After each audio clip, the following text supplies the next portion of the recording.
earlier this year, I was very, very sick. I went to the emergency department where I was diagnosed with sepsis. I also had a fungal infection in my brain. The medical team decided, in addition to the medicine I was receiving in the hospital, I was going to need an additional 2 weeks of IV medication.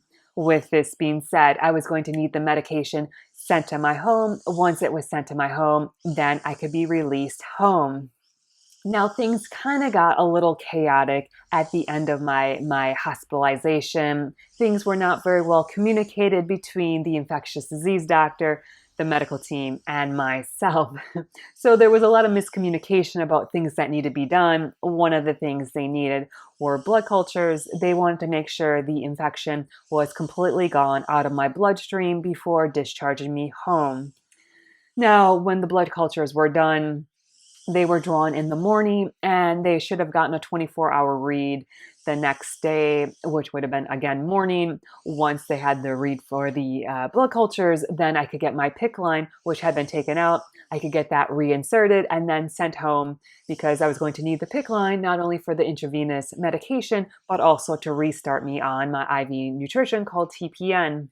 Now, things kind of got a little chaotic because the blood cultures, they had multiple blood cultures that they were reading for me. They decided to group them all together and read them one time, which instead of being at the morning was in the evening. With that being said, I was not able to be discharged from the hospital because the PICC line nurse had gone home. I couldn't get a PICC line, so I had to wait for the following day. So it was a very long, drawn-out process. In the meantime, I was in contact with my infusion company, trying to set up everything to get the IV medication at home. And they told me, okay, great. We're going to have this IV medication sent out. They said, oh, we can get it to you by Thursday morning. No problem. We can get it there, which was great because I could just get my medication at the hospital on Wednesday evening and then go home. That was the plan. But remember, the PICC line nurse went home. They didn't get the blood cultures in time. So I had to wait till Thursday to get my PICC line. As I'm at the hospital on Thursday morning, the medical team comes in and they say, oh, we just want to update you. As soon as you can get that PICC line, you are free to go home. And I was like, great. And they said, have you heard anything from the infusion company? Before we let you go home, we got to make sure you have that IV medication. We want to make sure you have that before we send you home. Now, I had talked to the infusion company the day before, and they said it was going to be at my home that day, that morning. So I kind of lied a little tiny little bit. And I was like, oh, yes, the medication, it's been sent out. And as a matter of fact, I'm sure it's at my home right now as we speak. As I was saying those words, my phone was starting to ring a little bit. Bling, bling, bling, bling. And I was like, mute, silence, ignore the call. I was like, I'm sure it's nobody important. I saw it was the infusion pharmacy, but I was like, I'll call them back. So I continued the appointment with the medical team. They left. Now they left my room, and as soon as I left my room, all of a sudden I got an alert on my phone. So I check. There's a message, not from my infusion company, but there was a liaison person I was corresponding with that was helping me with the infusion company. So I see on my phone that there is this message, and I was like, oh, I should check out. I'm sure he's telling me, guess what? Your IV medication is at your home right now. I'm just giving you an update. I was sure that's what the message read. Instead, I read, hi, just to let you know, FedEx got delayed last night. There were some storms in Nashville. Unfortunately, your plane did not leave, so your package did not leave Nashville.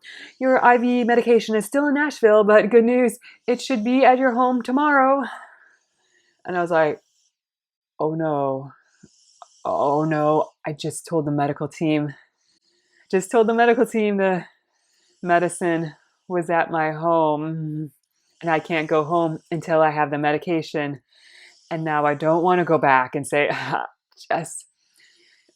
lied, and it's not at my home. It's actually in Nashville, which is quite a ways away from my home, and the medication's not going to be there till tomorrow, so I can't go home today. And remember, I had already been in the hospital for 7 days, and I wanted to go home.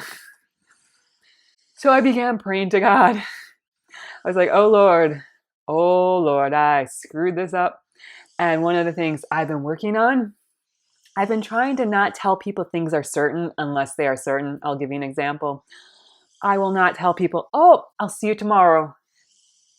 I won't say that because I don't know, maybe I'll be dead tomorrow and that will be a lie and I won't actually see the person tomorrow. Or maybe, heaven forbid, that person has an accident or gets sick or has a flat tire and I don't see them tomorrow. So I never say to people, I will see you tomorrow. Instead, I'm trying really, really hard to say, Lord willing, I'll see you tomorrow, or I hope to see you tomorrow, or if all goes well, I will see you tomorrow. I'm trying really hard to say that. And now when I was talking to the medical team, I was reminded that I was working on that. And I knew, absolutely knew that I was going against everything I'd been working on. So I was praying to God. I was like, oh Lord, I know I've been trying really hard not to tell people things are certain when they're not certain. And I know I shouldn't have told the doctors it was certain that the medication was at my home because I didn't get a confirmation on that before telling them that. Oh, now I'm in this pickle. Ha ha ha. Yes, it is really funny, isn't it?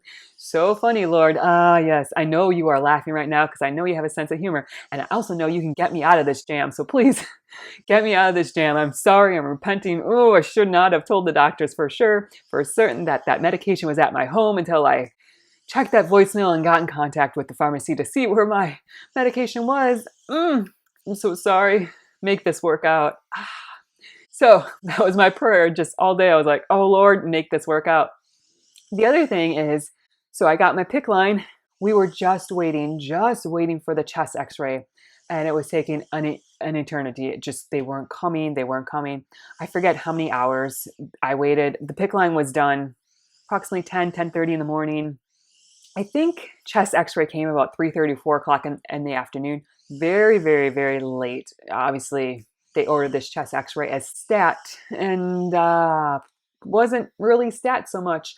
But I was kind of like, hey, nurse, I want to go. I was kind of pressing the nurse a little bit because I really wanted to go. Because if you've been in that situation where all you need is an x-ray to say, yes, the line's in place, or you just need some little thing done, you know my frustration when you're just waiting there and you're going, I want to go. So finally they came about 3:30, 4 o'clock. The chest x-ray was read about 4:30, and then 5 o'clock, the discharge papers were there for me to go home. Now I was kind of a little bit aggravated that I had to wait all day, but this was God. This was God orchestrating everything. Remember, I did not have any medicine that I could get once I got home. My medication was still on its way to me. And so my medication was supposed to be administered around 5:30, 6 o'clock at night. But it looked like I was not going to be getting any. But since I was delayed so much, when the nurse was discharging me, he said, it's 5 o'clock. You're supposed to get this medication about 5:30, 6 o'clock. I'm not going to make you stay here to get it, but you really should take it along with you. They already charged your account, so you already have been charged for this medication. Take it with you.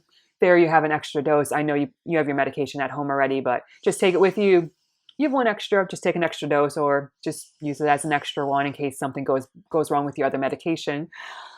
I was stunned. I didn't tell the nurse, like, correction, my medication's not at home, because then I probably wouldn't be able to get discharged. But instead I was just like, oh, wonderful. And oh, that's so sweet of you. Thank you so much. Oh, I do appreciate that. That was so kind of you to give me this medication. And with that, I had my discharge papers, I had my medicine for the day, and I got home. When I got home, I was able to infuse the medicine, and I was just profusely thanking God, like, oh Lord, thank you for teaching me a lesson. Like, I shouldn't say things are certain when they're not certain. And thank you for delaying that chest x-ray. I usually don't thank you for making my hospital stays longer, but I do profusely thank you for that, because without that longer hospitalization, I would not have been able to get that medicine at the end. But because you delayed that x-ray technician so much, I got my medicine for today, and I'm so happy because now I will not miss a dose of my medication, and we know how bad this infection is, and I need to get my medication. So everything worked out. I was able to take that medication home. I infused it that night, and then the next morning, knock, knock, knock, there was my medication on my doorstep. I was able to get the medication and then do that for another 14 days. So I profusely thank God for making that all work out. I do appreciate the lesson I learned. Don't say things are for certain if they are not for certain. I'm going to try harder and harder in the future to not stumble in that area. But I really thank God over and over and over again for getting me out of that jam and making that all work out and working out perfectly and seamlessly. And I just thank God so much for helping me. So remember, pray to God and ask for his assistance and help. And I am sure something will be found, and it's probably unexpected. God likes to help you in unexpected ways, and it's probably something you never thought of. Like I would have never thought that that medication was there and I could take that home and infuse it. So thank you so much for joining me. Please remember to like and subscribe down below. Please also remember to comment and share. It really helps my channel. I hope you have a great day and a wonderful week. Bye-bye.